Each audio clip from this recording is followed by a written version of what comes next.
Hello boys. So in today's video I'll be giving you an explanation of Act 2 Scene 6 of Merchant of Venice. This is for class 9 for our boys of SAS. So here Act 2 Scene 6, this scene is actually set for Lorenzo and Jessica's elopement. So it is a continuation of the previous scene, that is Act 2 Scene 5, where Jessica is already making plans in her mind to run away, and how Lancelot has already come and given her the message that Lorenzo is going to come and get her from her father's house. So basically here Salerno wonders as to why Lorenzo is late. So they are waiting for, the friends are waiting, the Christian friends are waiting for Lorenzo, and but Lorenzo is already late before the set time. He's already here, he's already late, and so in that time what they discuss is, they discuss about how lovers behave. That is, lovers are supposed to reach the place on time or even before time to meet the lover. But here, since Lorenzo is already late to reach that place, the friends of Lorenzo tell the audience, okay, in a conversation, they have a conversation, and in that conversation they tell the audience that a person who sits down to eat for the first time does not sit with the same appetite when he has to sit and eat the second time. In the same way, maybe attaining what he wants, all right, that is, he wants to have Lorenzo wants Jessica as a soulmate. So now that Jessica has already said yes, and she's already she's already accepted the fact that she's going to be Lorenzo's wife, that has made him lose his appetite. So perhaps this is in a very light-hearted way that they discuss about Lorenzo's behavior. So here, Act 2, Scene 6 is the same, where the scene is the same, a street in Venice. Enter Graciano, Salerno, and the masquerade. Okay, like they are dressed up with a mask. Graciano, this is the penthouse under which Lorenzo desired us to make stand. So they are already waiting in the place that Lorenzo had asked them to stand or wait. Salerno says his hour is almost past. That means he's already late now. He has already passed the appointment time. Graciano says, and it is marvel, he outdwells his hour, for lovers ever run before the clock. Now this is exactly the behavior of lovers. The lovers are supposed to be on time or even before time to meet the lover. See, that is,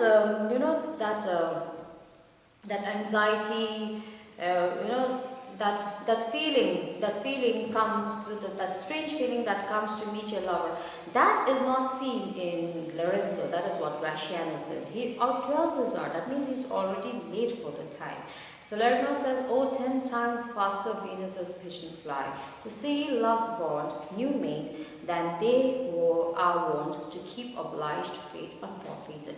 Now here there is a historical allusion about Venus's pigeon. All right, Venus's pigeon. Venus is the goddess. In the Greek mythology is the goddess of love, and she is depicted by they have carriers, isn't it? They go from one place to another in a carriage. So the Venus it's depicted by the ancients in a carriage drawn by doves. Okay, done by white pigeons.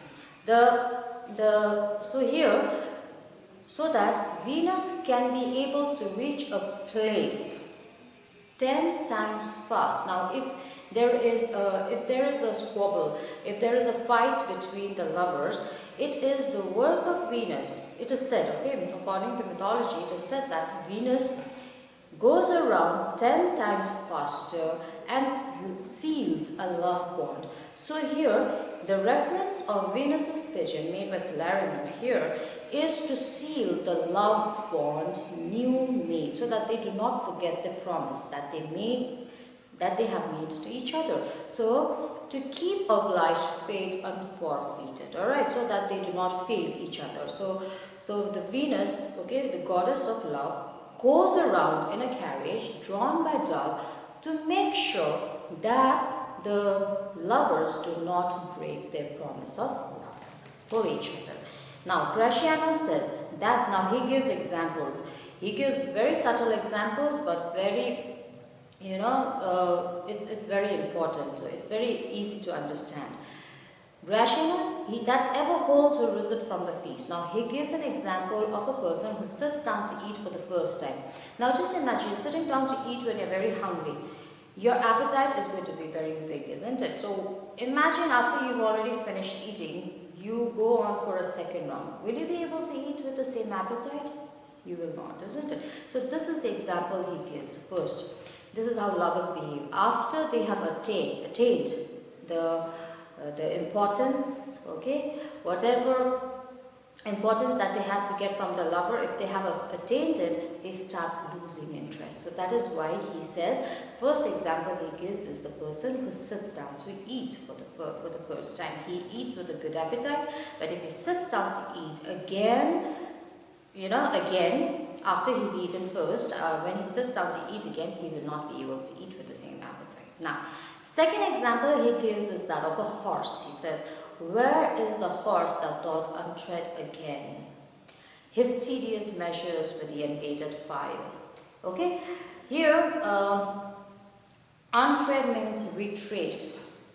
A horse who's already run in a race today will not be able to run the race in the same way. The unabated fire, that means that power, the horse will not be able to run in the same power as he had done the morning. He will not be able to do it in the afternoon. Why? Because he has already, used up his energy to run for the first time that day, isn't it?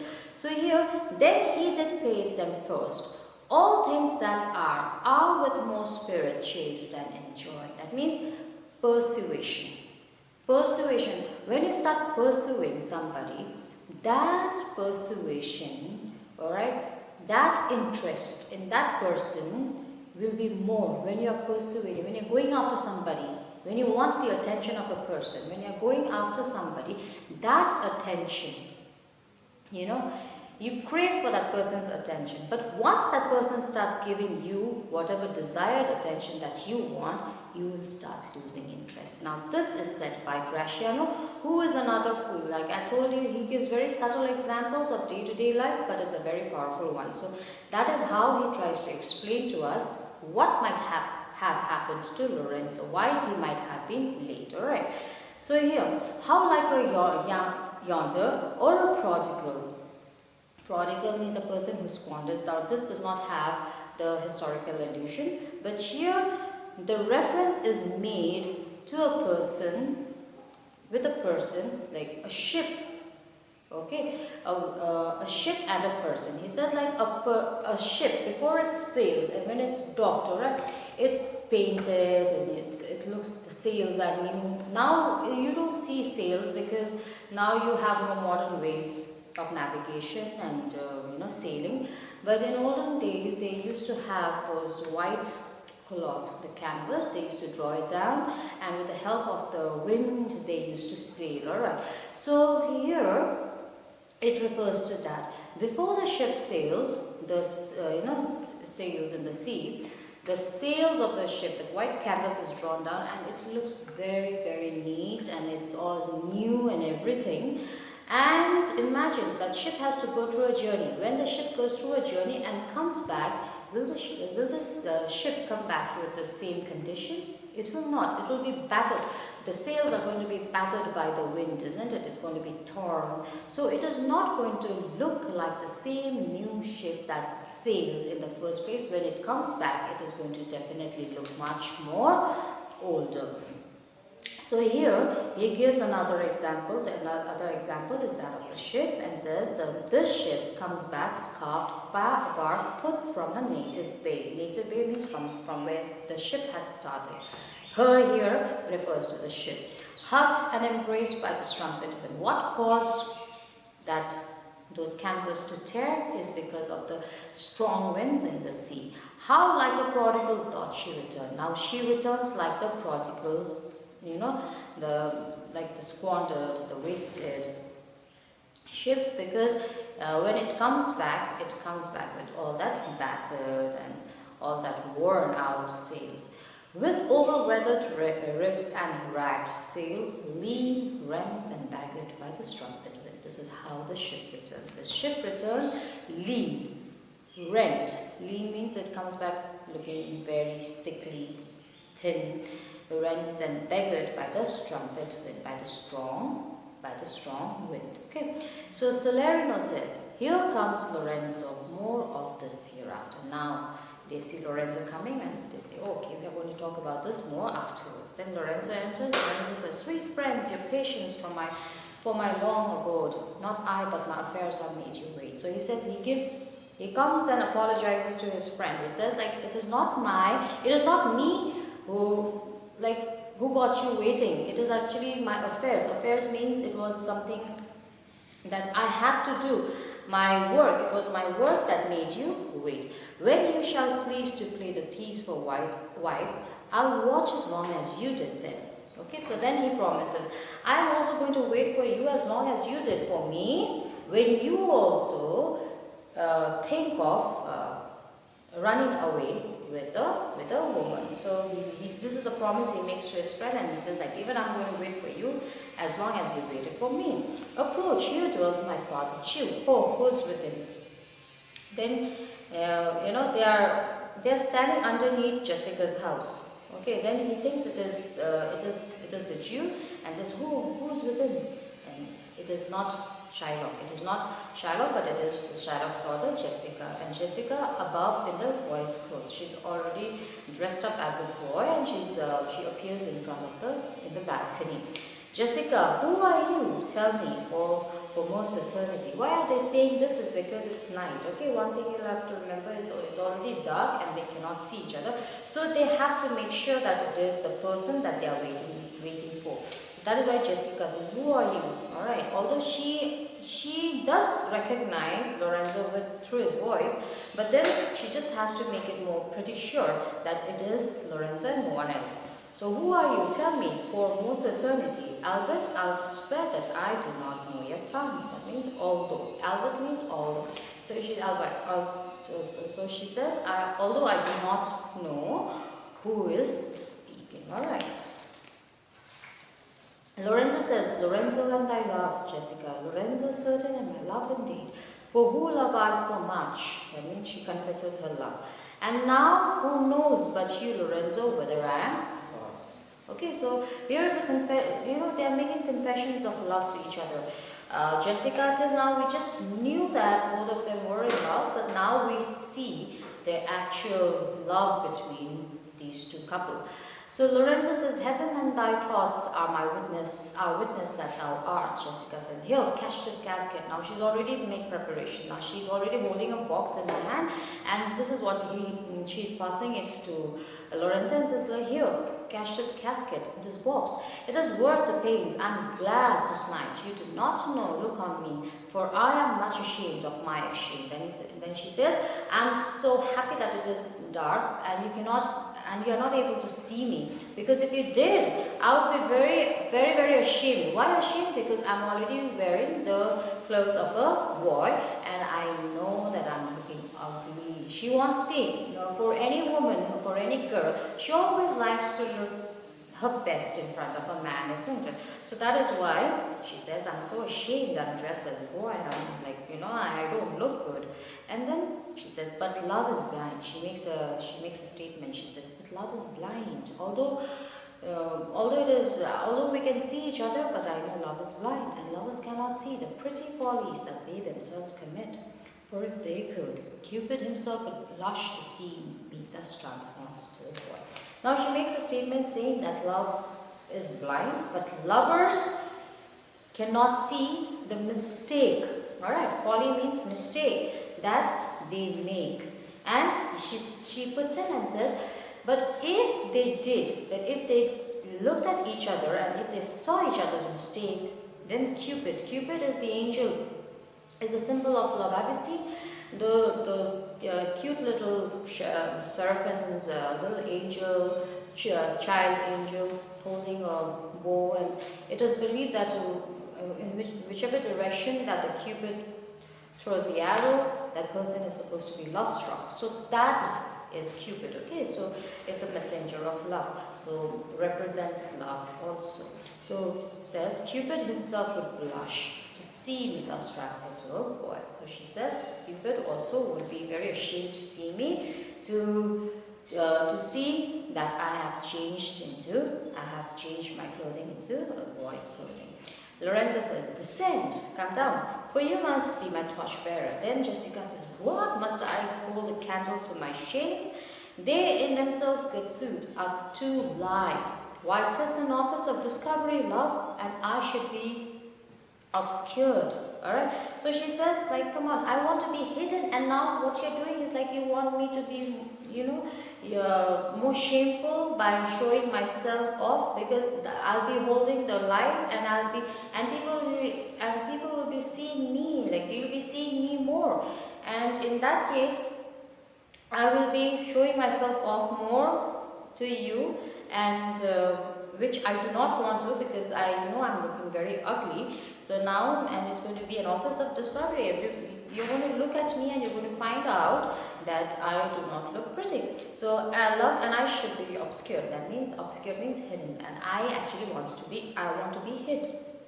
Lorenzo says, sweet, so are you sweet, even in the lovely garnish of a boy. Now he comforts her and says, no, it's not that. You look very nice, even in the garnish means uniform of a boy.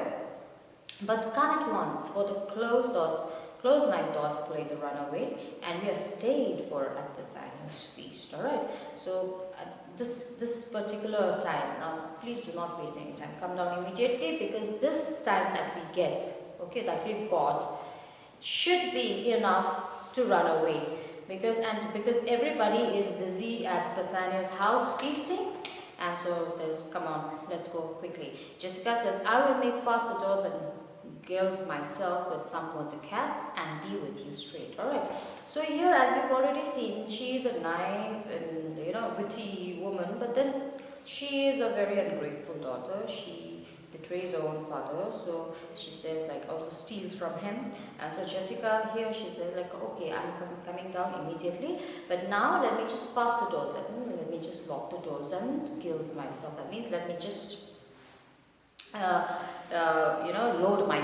load myself with more money and with more ducats money, and be with you straight. I'll come down straight.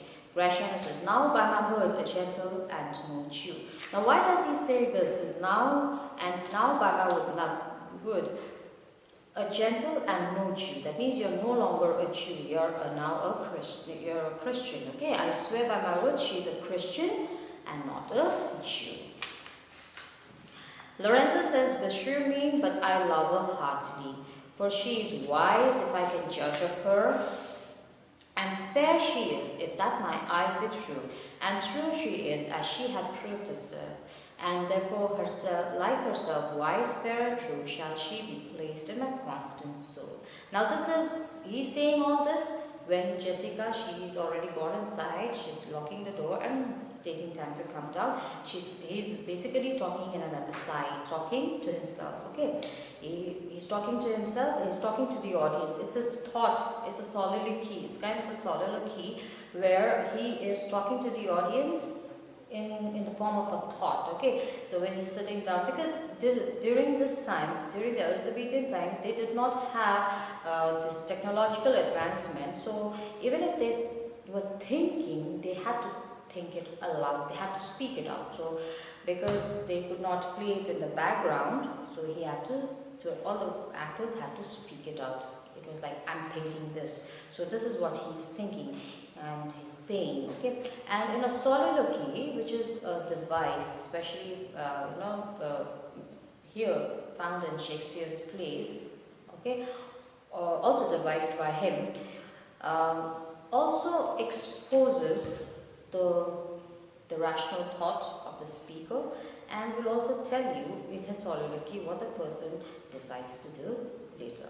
So here he says he thinks that Jessica is very beautiful, of course, she's intelligent, and she's also proved herself to be intelligent and beautiful.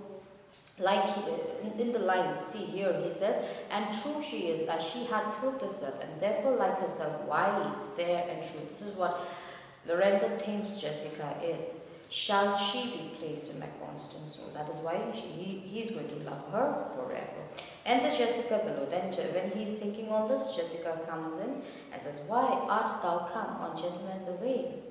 Our masking mates by this time for us stay. That means our friends have already waited so long. Okay, so then they exit, and Jessica and Salerno and enter Antonio. Now Antonio comes into the scene, and Antonio says, who's there? Graciano says, Antonio. Antonio, 5-5, Graciano.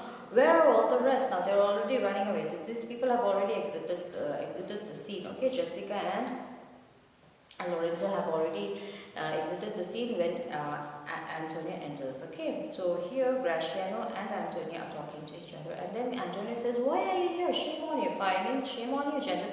Graciano, why are you here? It's already time for the masquerade and you're already standing here. Just 9 o'clock. Our friends all stay for you. No mask. Tonight the wind has come about. If you see, there is a little time lapse. Here they were talking about running away at 6 o'clock. Lorenzo is a bit late, but here all of a sudden Antonio comes in and talks about the time slot, and he says it's already 9 o'clock. Alright, so as we've already discussed earlier, maybe Shakespeare was in a hurry, writing his plays, that he didn't have time to edit. These are some very small minor mistakes that he has made in his writing his plays, because it has been said by many critics that he had the only source of entertainment in those days were plays. So, and they were like itinerant group of people, showmen, that they had to move from one town to another performing plays. So maybe Shakespeare didn't have time to revise or edit his plays. Once he's written, he had to give the script to the actors so that the actors would learn it instantly and perform it also. So maybe there is a different, there's a little error in the time slot.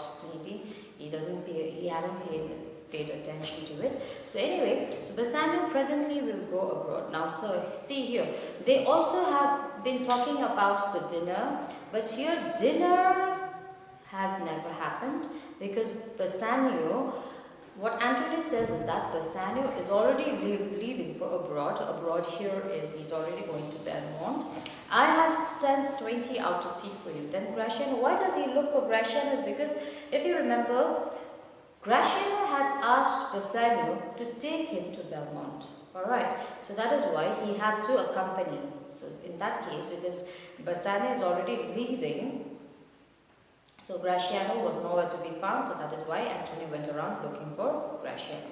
So then Graciano says, I am glad on it. I desire no more delight than to be understood, understayed, and be born tonight. So from here we understand that the dinner never happened, okay, but the dinner never happened, and Bassanio is presently all ready to go abroad to Belmont and try his luck there, also taking Graciano. Okay, so in the next video, I'll be uploading the explanation to Act 2, Scene 7. Okay, so thank you so much, boys, for listening.